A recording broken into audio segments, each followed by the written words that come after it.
Good morning प्यारे बच्चों। चलिए, तो आज का जो एग्ज़ाम है आपको हिंदी और संस्कृत का है। तो हिंदी में तो मैंने लेक्चर दे दिया है, आपको हिंदी में बता दिया कौन कौन सब्जेक्टिव कैसे आने वाले हैं, है ना, कैसे सब्जेक्टिव भी पूछने जाने वाले हैं वो सभी बता दिए। आज हम संस्कृत के ऑब्जेक्टिव की बात करेंगे ना, ऑब्जेक्टिव की, और संस्कृत को भी अच्छा से अध्ययन करेंगे ना। आप बस 10 या 15 मिनट बाद आप लाइव सेशन पे देखिए, यानी कि 5:30 से 5:30 से आप, यानी कि 5:30 अभी जस्ट 5:30 से स्टार्ट हो गई, यानी कि एएम में यानी कि 5:30 से एएम में अभी जस्ट स्टार्ट हो गई। हाँ, इस वीडियो को जरूर देख करके जाइएगा, है ना। ये अभी रिकॉर्डेड वीडियो बना करके डाल दे रहे हैं, और ये सिर्फ सेंटर में नहीं, आपको जो बोर्ड एग्जाम होगी उसके लिए भी बहुत ज़्यादा इम्पोर्टेंट है, ठीक है ना। तो इसे ज़रूर देख करके जाए, इसे ज़रूर देख करके जाए।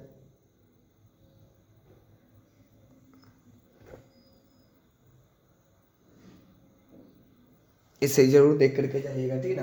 देखिए, इसमें पहला जो मतलब कि चैप्टर जो है वो मंगलम है।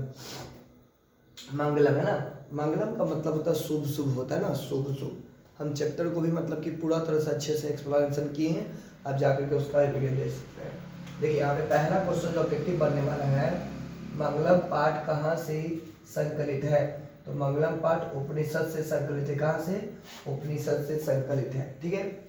आगे है कि महान से, यानी कि महान से महान क्या है। तो महान से महान क्या है? आत्मा है। महान से महान आत्मा है। सूक्ष्म से भी सूक्ष्म कौन है? सूक्ष्म से भी सूक्ष्म कौन है?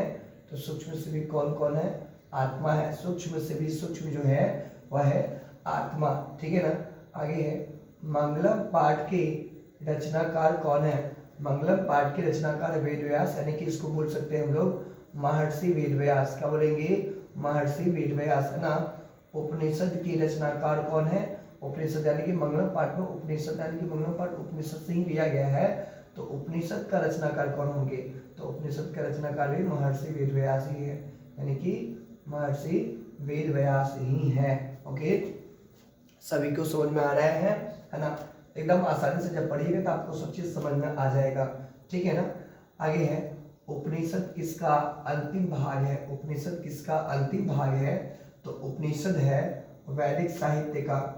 वैदिक साहित्य का उपनिषद अंतिम भाग है, ठीक है ना। वैदिक साहित्य का उपनिषद अंतिम भाग है। नेक्स्ट है यानी कि मंगलम पाठ। मंगलम पाठ में किस प्रकार के मंत्र है? मंगलम पाठ में किस प्रकार के? तो पदात्मक है। क्या है? पदात्मक मंत्र है, बहुत इंपॉर्टेंट है, पदात्मक मंत्र है, ठीक है ना। उपनिषद किसका सिद्धांत प्रकट करता है? उपनिषद किसका सिद्धांत प्रकट करता है? देवता का ना।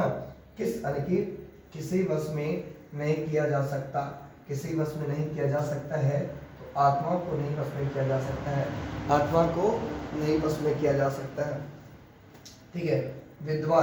विद्वान शोक रहित होकर किसको देखता है?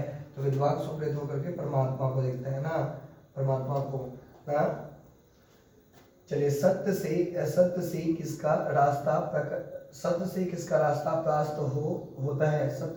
रास्ता प्राप्त होता है? तो सत्य से देवलोक का रास्ता प्राप्त होता है। सत्य से देवलोक का रास्ता प्राप्त होता है। ओके, चलिए आगे है, यह संपूर्ण संसार किसके द्वारा अनुशासित है? संपूर्ण संसार किसके द्वारा अनुशासित है? तो क्या है? परमात्मा के द्वारा है, परमात्मा के द्वारा है। आगे है वेद, यानी कि वेद हमेतम, यानी कि पुरुष महानतम, है ना, डैश यानी कि विदित या जनाए मंत्र कहाँ से, यानी कि किस उपनिषद से लिया गया है? तो श्वेताश्वर उपनिषद से लिया गया है, श्वेताश्वर उपनिषद से लिया गया है। नेक्स्ट है आपका, सभी को देख के जाना है ना।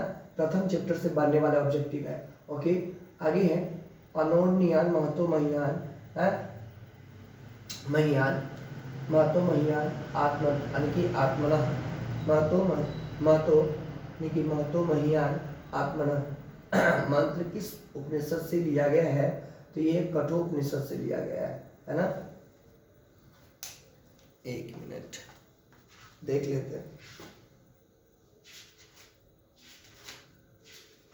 कठोपनिषद ये होगा,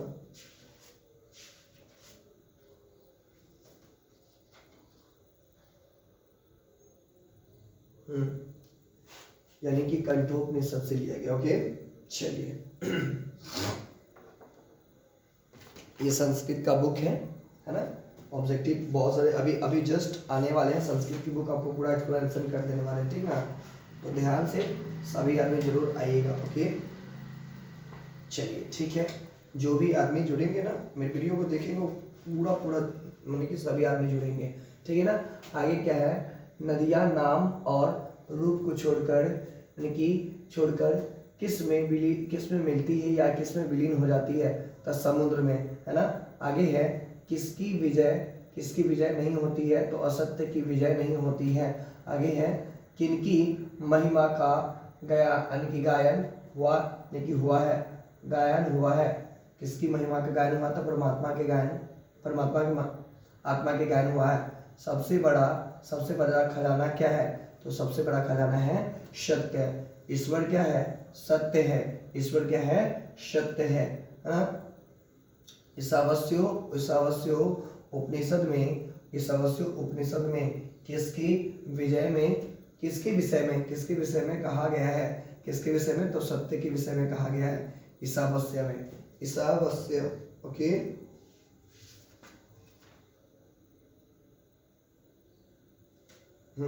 सत्य के बारे में कहा गया है। ईशावास्य में सत्य के बारे में कहा गया है।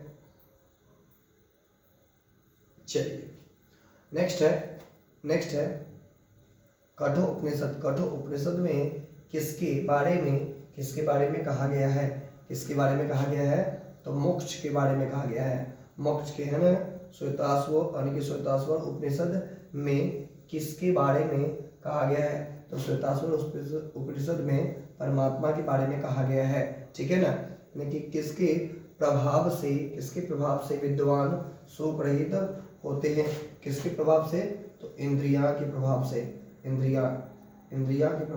कि इंद्रिया के प्रभाव से होते हैं, है ना। सत्यमा से विद्वान कहाँ जाते हैं, तो देवलोक में जाते हैं, ठीक है ना। लेकिन कौन अपने नाम और रूप को छोड़कर समुद्र में विलीन हो जाते हैं, तो नदियाँ क्या हो जाएगा, नदियाँ। आगे है साधन किसको पार करते हैं, तो साधन मृत्यु को पार करते हैं। ओके नेक्स्ट है यानी कि सत्य धर्म के लिए किसको हटा दे, तो हिरण्मय पात्रेन को।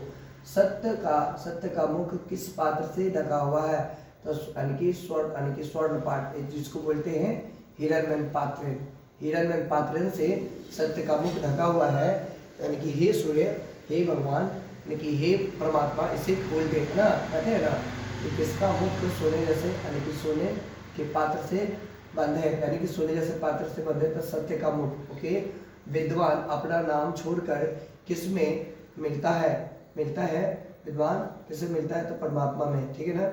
आगे ऋषि लोग देवलोक की यानी कि प्राप्ति के लिए किस मार्ग को अपनाते हैं, तो सत्य मार्ग को अपनाते हैं। आगे है हिरण्मय पात्र सत्य धर्माय यानी कि उपनिषद कहाँ से लिया गया है, यानी कि का मंत्र है दृश्य, इस यानी कि ईशावास्य उपनिषद। ओके आगे है उपनिषद के अंतिम भाग में किसका सिद्धांत है, तो ये है दर्शन शास्त्र के सिद्धांत है। नेक्स्ट है आदित्य का पर्यायवाचक शब्द क्या होता है, तो ये तो सूर्य होता है। ये सब पर्यायवाचक शब्द भी इसमें पूछा जाता है। नेक्स्ट है सत्यमेव जयते किसका उपनिषद है, किसका उपनिषद का मूल मंत्र है, तो ये है मुंडको उपनिषद का है, ठीक है। देखिए किसकी गुफा में देखिए आत्मा नीत है, किसकी गुफा में आत्मा निहित है? जीवों के शरीर रूपी गुफा में, ठीक है ना, जीवों के शरीर रूपी गुफा में। नेक्स्ट है, लास्ट है, मंगलम पाठ में कुल कितने मंत्र हैं? तो 5 मंत्र हैं। कुल कितने मंत्र हैं? तो 5 मंत्र हैं। ऐसे देख पूछेगा कि मंगलम पाठ में मंत्रों की संख्या अगर पूछेगा, कुल मंत्र तो ऐसे 5 है ना, मंगलम पाठ में 5 है, लेकिन अगर गिना जाए तो ऐसे 4 ही हैं, ठीक है ना, 2 है मुंडको। ओके, तो मिलते हैं आपको अगले वीडियो में अभी लाइव सेशन के साथ। तो आप लोग जरूर इस वीडियो को एकदम आसानी से देख ले, 5 से 10 मिनट में आपको याद हो जाएगा। Okay, bye.